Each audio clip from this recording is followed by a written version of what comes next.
plus, le chant, et notamment le chant choral, nous permet de nous relier les uns avec les autres par l'écoute et le respect.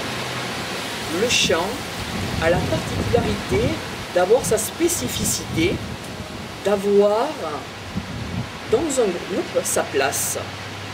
L'être humain cherche sa place et trouve sa place, que ce soit dans une famille ou dans un groupe choral. La place de l'être humain n'est pas anodine, la place qui lui est octroyée lui est propre et personnelle. L'être humain est unique, l'être humain est sacré. Il est vrai que sa place a un rôle. La place de l'être humain dans l'art choral permet notamment de créer, comme dirait Mère Teresa, un chef-d'œuvre pour Dieu.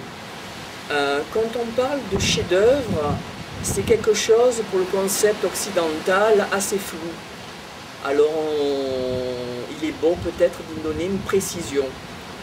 L'art choral, quand les sopranis, les altis, les basses et les ténors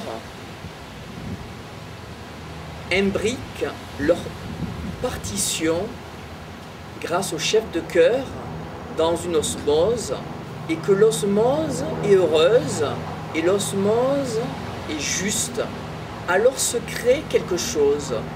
Peut-être le chef-d'œuvre, ce qu'on appelle pour Dieu, ce que dirait Mère Teresa, ce chef-d'œuvre pour Dieu, c'est la création d'une énergie commune qui n'appartient à personne, mais qui appartient à tous. Un peu le concept feeling, le concept ressenti, mais par-delà un concept peut-être scientifique pour donner un côté plus énergétique et plus réel d'une entité. Presque on crée un monde. Par exemple, dans un concept de la quête improvisation, on donne éventuellement des suggestions, des ambiances, des atmosphères pour que la personne puisse créer et se laisser aller en confiance. Par exemple, ce concept peut se reproduire en chorale, notamment en gospel, quand les chœurs se posent sur le registre et qu'arrive un interprète où il se laisse porter par le chœur et se laisse porter par une inspiration particulière pour l'expression d'un Dieu vivant, l'expression d'une entité, l'expression d'un symbole, l'expression d'une unité, l'expression d'un bonheur. La création en elle-même, dans un groupe choral, existe et le chef de chœur doit être à même de pouvoir laisser cette inspiration monter tout doucement, sans force, en douceur, en souplesse, dans un bonheur. Le chant,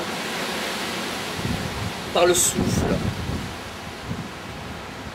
par le véhicule du verbe sur le souffle, par le véhicule de la lumière sur le souffle, comme pourrait l'approcher la prière, et peut-être, comme en chamanisme, un objet de guérison. Objet de guérison qui permet éventuellement, comme dans des chants tibétains, ou un concept énergétique de bol tibétain en vue d'une guérison par l'onde vibratoire, apporter satisfaction, entre guillemets, à la personne qui en a besoin. Le chant peut être un acte, entre guillemets, qui guérit, qui apporte la tendresse, l'amour, la beauté, la joie, l'espérance. Imaginez une mère ou une grand-mère qui chante doucement à son enfant ou à son petit enfant une berceuse. Que pensez-vous qu'elle fait? Elle le guérit, elle le calme, elle le réconforte, elle assure de sa présence dans l'instant présent son amour. Le chant et amour.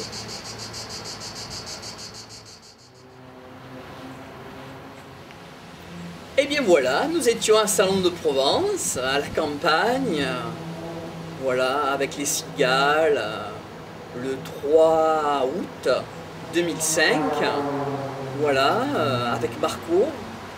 Voilà, j'ai eu envie de vous écrire cette lettre, une lettre vidéo sûrement, mais bon, peut-être quelques pensées qui un jour pourront peut-être vous attirer votre attention, vous intéresser.